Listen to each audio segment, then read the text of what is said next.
We've invented the word churchgoer in our modern generation, but the New Testament described Christians as believers. And so for Paul, it's hugely important to see people believing.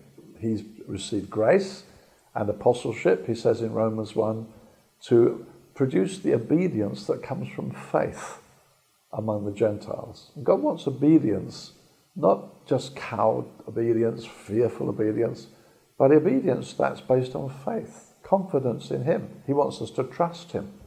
And so Paul is constantly drawing us to have faith in God.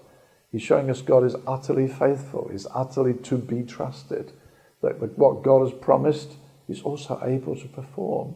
And so faith is the victory that overcomes the world. We need to be confident in God. And so Paul's teaching will constantly draw us to have faith in God, to have faith in Jesus, to refuse Satan's lies. And that needs to be a faith that can stand in the difficult days, that we don't abandon faith when things look difficult. We keep trusting, a faith to advance when it looks difficult. Men like Caleb and Joshua who believed God when others wouldn't.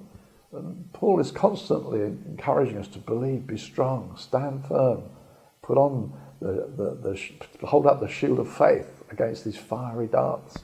And so, faith is vital to the believer. It's not something, well, I'm rather weak in faith. God wants us to grow in faith.